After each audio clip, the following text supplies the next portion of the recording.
Ninja Gaiden 4 is here, but is it any good? How's it going? Welcome back, my wonderful wise ones, to a fantastic video today as we take a look at Ninja Gaiden 4.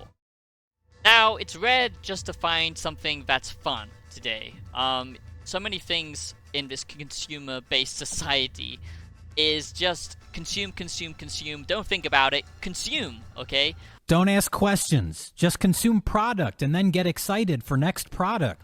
You want all of this side content. You want all of this bloat on the experience because that's what you're paying for. You're paying for games today that usually have a long life cycle. That might be the tons of hours you put into it because there's tons of side content, bloated, massive open worlds, or live service games that just never end. And honestly, I'm kind of sick of that. I want an experience that's purely focused on fun. And that's what Ninja Gaiden 4 is. If you're a fan of games like Bayonetta, Devil May Cry, character action games, you're gonna like this game. But if you're looking for, that AAA game that never ends, this isn't for you. Let him cook! Let him cook now! Let him cook! I said let him! You're goddamn right. So welcome back, my wonderful wise ones, to a fantastic video today. Man, it's just nice to have a stripped back experience. Like, I'm so tired of just this constant consumption that we live in, where it's hard to breathe sometimes because there's just an endless expectation to modern day media and just modern day life in general, honestly. And it's nice to have a stripped back experience that brings me back to, kind of my childhood years, my teenage years, the PS2 era of gaming, Xbox 360, those kind of classic experiences that are, very focused and stripped back. Games that play around with one core mechanic, and they do that super well. And this is the case with this game. It's mostly combat, okay? That's where you're actually getting the value here. It's a crazy combat system that you have. It's the freedom of playing around with these different weapons that all feel very unique and different. So today I'm going to tell you with my positives and negatives of this Ninja Gaiden 4 review, what's actually fun about this game. I'm going to try and cut down to the bone and just talk about the core experience. I did manage to play tons of this at a press event in Tokyo, which I'm very grateful for. You can check out some of my exclusive gameplay here.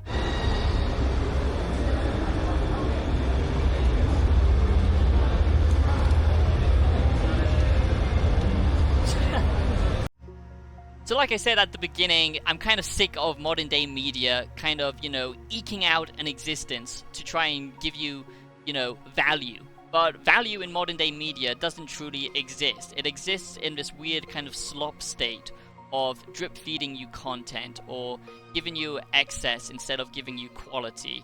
And I think that's the case with modern day gaming. Not all games, of course, we have had some amazing new games come out in the last couple of years, but it just seems a lot of them kind of do the same thing over and over again. And that's why I find this one refreshing, It's not exactly the most creative in its level design, in its storytelling, or anything like that, so I wouldn't say this is a masterpiece. It could have been if they upgraded those systems with the level design, integrated the crazy fast platforming into the combat. But this is just one of those games that just makes me happy. It gets you in that flow state. It gets you in that pure enjoyment of just having fun with the combat. This game is neck break speed, okay? It's constant speed with its platforming and with its combat. So it does feel a little bit different compared to the original Ninja Gaiden games, because it is a lot more fast paced and it's very, very brutal, over the top, which I kind of like. It does remind me of games like Prototype, Bayonetta, Devil May Cry, and all of that kind of stuff. So if you're a fan of character action games, because not many of them exist today, this is definitely a must recommend just on the combat alone. So the hit detection in this is absolutely perfect when it comes to the combat. There's perfect dodges, parries, and the bosses in this are crazy. Now, it took me at least 5 times to try and get the boss in my press event, and I was quite ashamed about that, and that wasn't the only boss, but that was my first boss. You serious? And it's pretty insane, the bosses in this. Some of them kind of feel a little bit more simple, but then you do get these crazy bosses that take up the whole arena, and they have movesets to truly utilize the whole arena. Even if the level design is kind of, basic, and you're not like jumping, to different environments with the boss, that would be pretty cool. I remember those games where you would kind of break a layer and then it would give you a new level with that boss and stuff like that. It doesn't do anything super creative in that regard, but the movesets of the bosses, that's where it's peak. You get like these massive AoE attacks that you have to constantly dodge and dash around. They are very frantic and very quick moving bosses, not very slow, but you do need to look for an opening to get your attacks off, and it is very difficult. The actual combat in between then, I would say it's quite easy because it's very much a hack and slash game. So for fans of just hack and slash games, doesn't necessarily mean character action games, you're also gonna like that. So if you're new to the channel, subscribe, become a wise one, be a part of the intellectual gamers today, and I really do need your help to go full time. So consider supporting me, joining as a member, get access to 50 plus member only videos like Steve Meister and Pong, my highest supporters, or anything that you can do to support the channel. It really does mean a lot, but just thank you for being here. And YouTube used to be about community, now it's mostly about views. So honestly, I'm doing it because of the, community. So please do sound off in the comments. Also, throughout the level, you will find an item shop where you can restock and, get upgrades and all that kind of stuff. And like I said, you are switching between different weapon types at all times. There are moments where the platforming does kind of come into the combat, but I would like to see that more, because most of the time, the actual level design itself is very generic, and it's not the most interesting to look at. That is a small negative, I would say. But basically, throughout the game, you're gonna come across like new ways to play, and that's where the actual combat feels like a constant evolution. That's where it's fun, okay? But they've got an interesting system here with the blocking system, so it's not just perfect dodges and parries and stuff like that, but also you can block attacks, even though that's not really necessary to playstyle. It's mostly aggressive play, but still you have like this layered system where you can block certain attacks, but if you're continuously blocking, it will actually punish you, and it will break your block and basically then stagger you. So that is the major positive for this game. It is simply the combat. It feels great. All the moves feel weighty. The animation is great. It's very, very visceral and brutal, over the top with its gore, which is quite refreshing, because most games today are kind of made for kids, even though they're supposed to be made for adults. It's got style. I just think the actual setting of it isn't the most interesting, with this kind of cyberpunk backdrop mixed with this kind of futuristic Japanese look. Sometimes it looks cool with the enemy design, but the actual environment itself, it's a mixed bag. But there are later levels that, kind of feel a little bit more back to the Ninja Gaiden roots of, or like natural environments and stuff like that. Also, when you pull off a finishing move, it does have this kind of cool kind of comic book aesthetic to it, where it goes like red and white. So that is a bit of a negative slash positive. It is very much an old school game, and it's not going to take you hours and hours and hours, and there is some replayability with how you take out the bosses and stuff like that, and just going through the missions. But this is very much a linear game. It's not like big open areas. It is very much you go down corridors and kill a bunch of enemies and fight a boss, and the story is kind of just craziness. Some people really care about the Ninja Gaiden story, which is good, but yeah, I'm mostly here for the gameplay.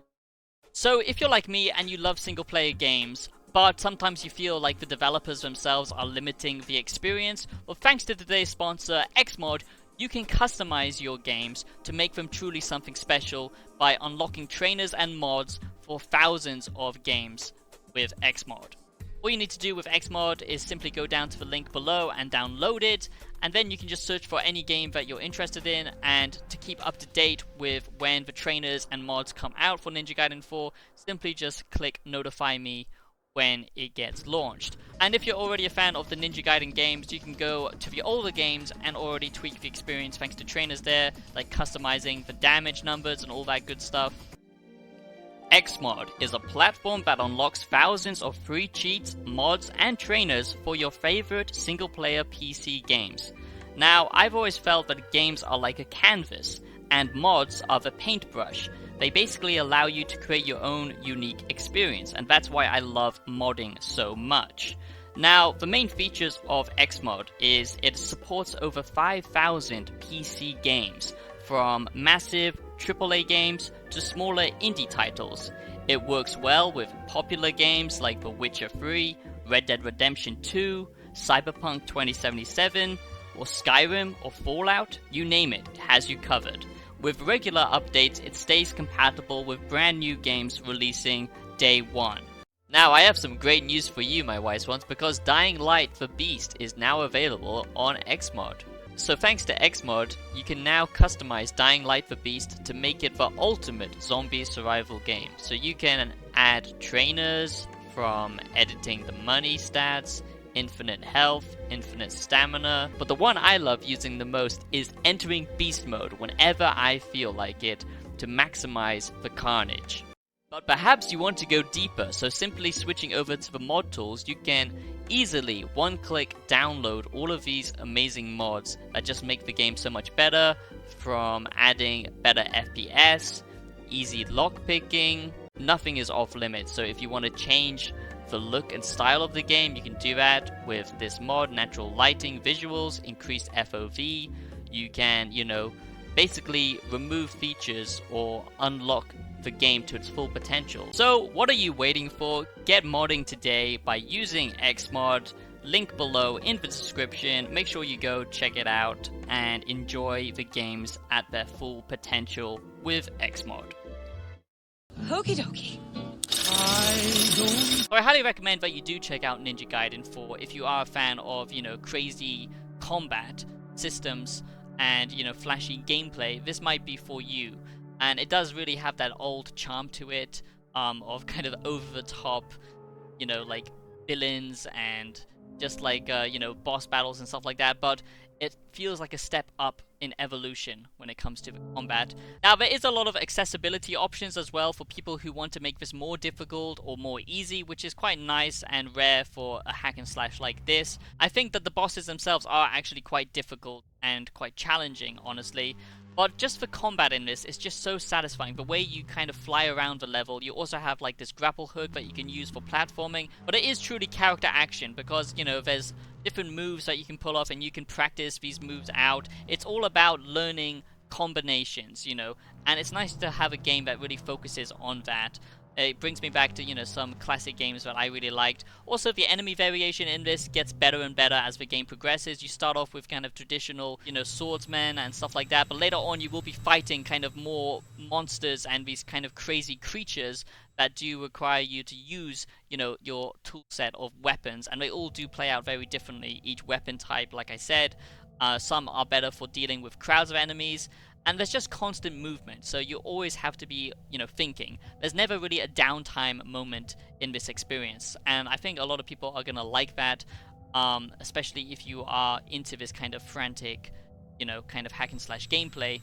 But at times, I just wish that they built up the level design to make it a little bit more interesting, because that way, you could, have the freedom of this combat system mixed in with the great platforming that they already have, but, have it where you can kind of choose where these combat situations go down. And with more open arenas and levels, I think it could have, made it feel even greater. But this is very much old school kind of arenas that you have to fight in. So even if there's not much outside of the combat, it's the combat that keeps on, having this constant evolution to it, as well as with your abilities and movesets and stuff like that. But each time you encounter a new enemy, you have to think and change your playstyle and play with different weapon types and stuff like that. And that's where the game is fun, because, they aren't just copy-pasted enemies, they all have their own unique movesets, and it's just that classic character action game that you've come to know and love from games like Bayonetta. But maybe old school fans might be a little bit disappointed because it is very fast. But the only negatives I would really say is at times it does feel a little bit too traditional. Like the areas that you're actually exploring can sometimes be very generic or boring, quite honestly. They could have played around with different camera perspectives like we've seen in games like Split Fiction and stuff like that. And I know those are very different games, but it is essentially a hack and slash game, so they have room to experiment with different camera perspectives, like the Nier games as well. Not every game needs like some detailed exploration and stuff like that, but they have, you know, very cool ideas with some of the platforming stuff, but it all just feeds back into this linear level design. It needs something to make it feel a little bit more modern, because the combat system itself feels very fresh, but then everything that you're doing the combat in doesn't, if that makes any sense. Goddamn right. But it's one of those games where it is skill-based, and, you know, it does punish you for, you know, taking hits and stuff like that, so it does incentivize you to get good at the game, to learn all of the different movesets, because the sooner you do that, the more, you know, powerful you will actually be. Because basically, as you're, you know, taking down enemies and successfully doing perfect dodges and all this kind of stuff, you're building up this meter that's going to unleash, you know, some crazy abilities and powers and finishes and stuff like that, and that's the name of the game, is to get a high score. The music, sound design, and all that kind of stuff is top tier. Like I said, this is a very, very gory game now. Like, you always end up in these, like, massive executions. So just be aware of that, and the fact that you can kind of choose your playstyle. Like, you are basically incentivized by the end of it to play around with all of these different weapon types, because certain enemies will obviously be weaker to, you know, a particular weapon type, and you need that reach of the spear, for example, and, you know, kind of AoE coverage and stuff like that. I just wish it had something else going on, because great bosses, great combat, you know, a pretty good, you know, evolution in gameplay as well, and abilities as you level up, and that old school character action. But the thing that really disappoints me with this game is just the lack of evolution when it comes to the world building and the level design, the interactable elements and all that kind of stuff. Because the platforming truly does feel like filler, where it could have been a lot more and made the level design a lot more interesting. So that is my Ninja Gaiden 4 review. I do think this game is fantastic, especially for people who love character action games, hack and slash games, and older style games. But paying full price for this game, I understand why some people might find that hard to, you know, justify. The bosses in this are a lot of fun, and, you know, I wish there was a way to replay the bosses only. I'm not sure if there is, but I honestly had a great time with the bosses, and they put up a lot of challenge, and you constantly have to be moving around to avoid attacks and truly learn their attack patterns, and each boss feels fresh. So it's refreshing to have a game with good bosses that isn't a Souls-like, honestly. But just don't expect it to be jam-packed full of content like most bloated games today. And honestly, if it was a little bit cheaper, then this would be a 100% recommend. But I still do think, you know, it is a great game, and that's why it's better to get it on a discount, and perhaps using my sponsor might help you out with that. So I do recommend Ninja Gaiden 4, and I hope in this Ninja Gaiden 4 review I laid out the reasons why I like the game. I tried to be as objective as possible, and my only subjective, you know, takes, I would say, is some of the environment is a bit bland, but everything else I would say has been quite objective as much as possible. So thank you for watching. I'll be seeing you in the next video. Subscribe if you're new, like the video, that really does actually help a lot to recommend the video, and I'll see you in the next video. Peace out.